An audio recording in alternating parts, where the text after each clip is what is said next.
Is your AI SEO agency full of total crap? Here's what to look for.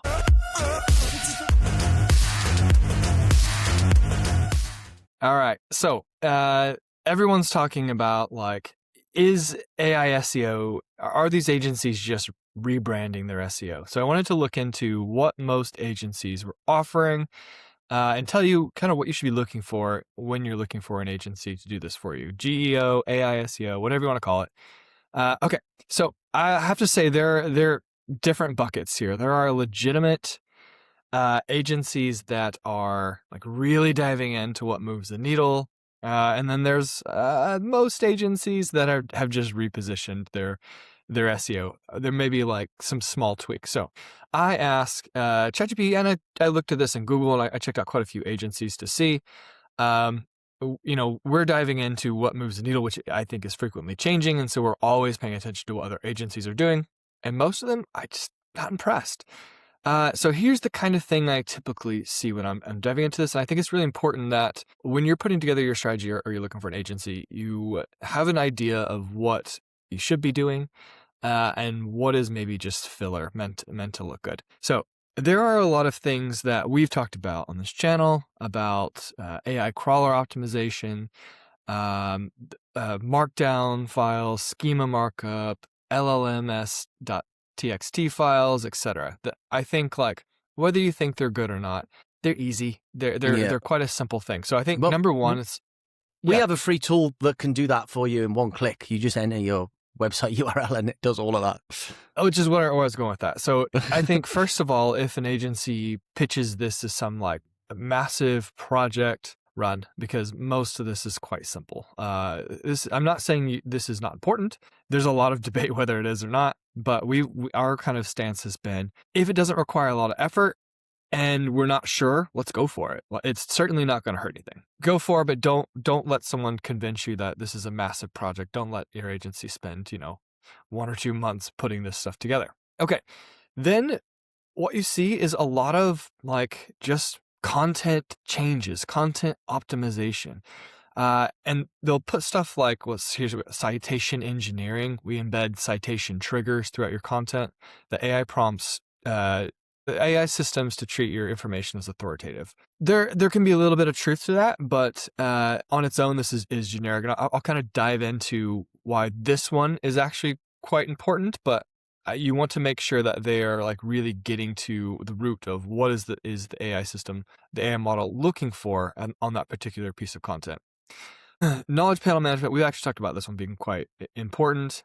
Claiming and optimizing your brand's knowledge panel. I believe that one is truly important. Content structure optimization. So this one is, I think, could be important, but I think people are really overdoing this. The idea, a lot of people are saying that AI really struggles to like ingest a large piece of content, right? And so you should break your content into smaller pieces.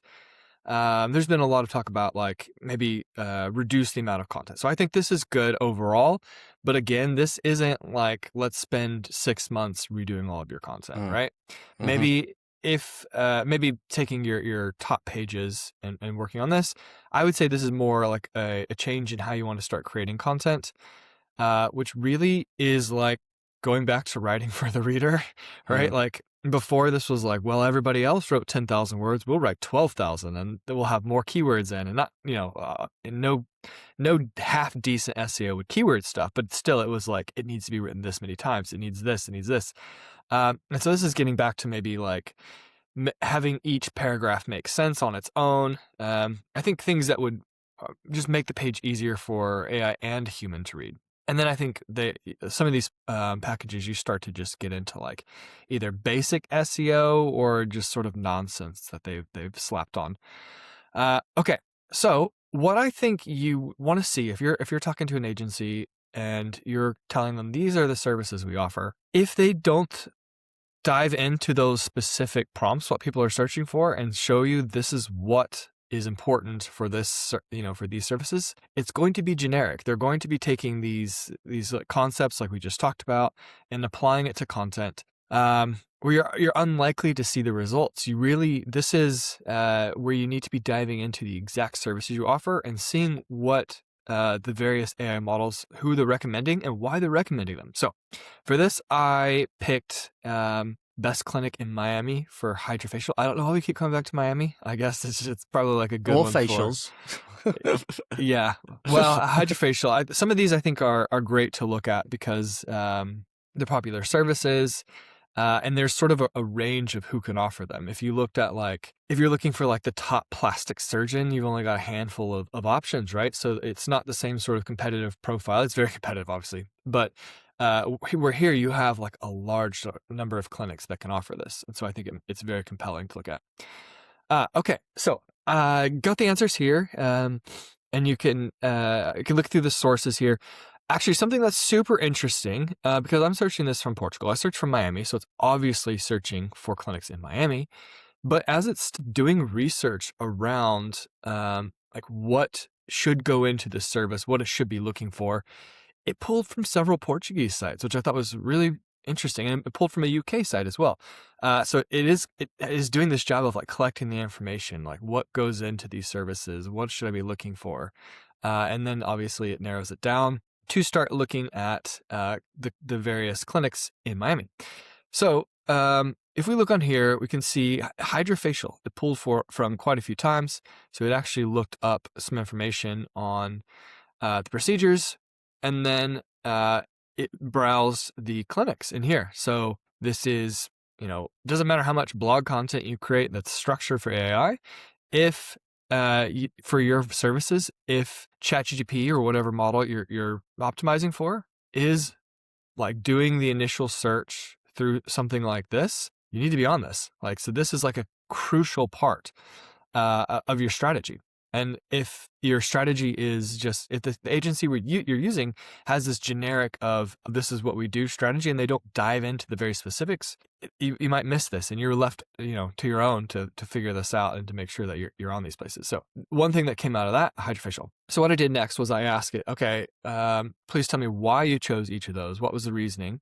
What information did you find that made you pick that specific clinic, and where did you find that information?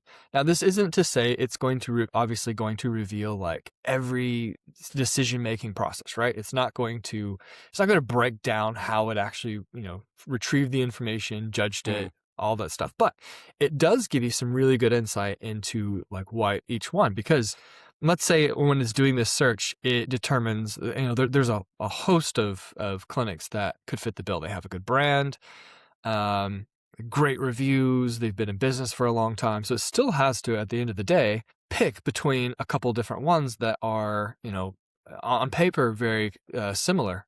Anyway, so about putting the exact specialization in the content. So Miami Skin and Vein, why I picked it as best overall, because it had the strongest combination of medical/aesthetic credibility, plus Hydrafacial specific detail, plus serious skin care positioning. So it's telling you why it thought this was the best overall, right? And so it says that they have this light stem ellipsa LED light therapy. So detailing exactly how the procedure is done, right? So that's really important. You can come to this and you can compare your page. Does your page give that level of detail, that amount of information on how you're actually carrying out the services? It says the latest generation Hydrafacial Syndio device. Does your page have the actual information on the device that's used, right? Do you have an outdated device? If so, this is probably a good indication that it'd be worth upgrading to the newer one, right? It also says that they target and treat concerns like sun damage, premature aging, blah, blah, blah, blah, blah. So, which are very relevant in Miami. So it's actually thinking the sun damage was the one that caught my eye. Sun damage, that's probably a common thing in Miami, right? So that's actually a service that they're seeing a lot, and they're putting that on the page. But ChatGPT has thought okay, this person's asking for Miami. What are the most common things people would be treating in Miami? And then this is interesting. The page says they are the only SkinCeuticals flagship in Miami. So this is a brand, and they are a flagship clinic in Miami, and the only one. So ChatGPT has decided that SkinCeuticals is a very reputable brand, and because they are the flagship location, that is actually a huge credibility signal for them. So it just shows you like how important these associations are, right? So maybe you can't become a flagship location. Maybe there's only one per city. I'm not sure about that. But there are other options, and there's probably other associations that you can find. But you're going to need these type of things to really compete. And this isn't, you're not seeing this in someone's like list of services they provide for AEO. Okay. Now, one other thing we'll see is that uh, with this prompt, I just asked for the best. I didn't give it any other information. Had I given it information, I would have got a different list. So it tried to give me a varied list of like, here's the best overall, here's the most clinical. So University of Miami Health Cosmetic Dermatology, obviously probably the most credible in there, right? It's a university hospital. I mean, you probably cannot beat that on credibility. And so that one was picked. That felt like a safe pick, right? And then we get to that. This is probably not an area where you're going to compete if you're a clinic, right? Now, Lux Med Spa Brickell. So one thing I noticed was you see Brickell, and then you have Miami South Beach. So it did kind of look at like different locations as well, since I was not specific on where. Now, if I was actually looking for a clinic, I would read this first thing and then I would start to ask follow-up questions, right? Oh, I'm actually looking for South Beach. I'm actually looking for this area. My concerns are more of this. I'm looking for more of the boutique med spa experience. I know I'm looking for something, clinical. I'm not looking for a med spa. This is solely about the treatment, right? And so that's where it's going to like you being very specialized and very specific in what it is you're offering, is going to start to win.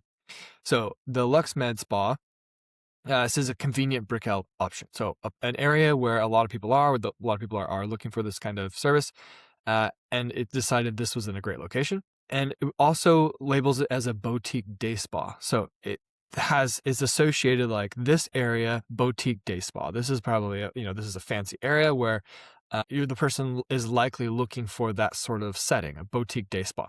So you have to decide what you're competing with, right? You can't compete with University of Miami Health Cosmetic Dermatology Clinic and this Lux Med Spa with the same page, right? They're two very different things. And this is where it's become critical to actually have a specialization. What are you? And if you're generic, this is really where you're going to start to lose out, even more so than with SEO. And then the last one here, and you can see actually there's a couple more interesting things in here, talking about the technology they use. So just really good information to include, even the pricing. So they had added the pricing there like that.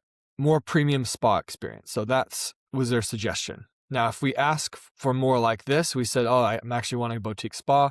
It's going to pull up more like this. And then all of a sudden, you're going to have other clinics that will be competing with the Lux Med Spa. Mm-hmm. Last one, Laser Away Miami South Beach. It included this one because it was a standardized chain option. So it also thought, maybe you're looking for like somewhere with like a lot of history. Some people love like a boutique hotel, right? Other people love a chain hotel because they know exactly what to expect. There's no surprises. It's the same, relatively the same in every city. So it had different logic it used to pick each one. So the entire takeaway here is that when you're deciding, when you're picking an agency to use, ask them how they actually, these are the services that I want to focus on. How do I actually get recommended for that? And if all they say is like, oh, optimize your content, put it in small snippets, make sure you have schema and these text files, blah, blah, blah.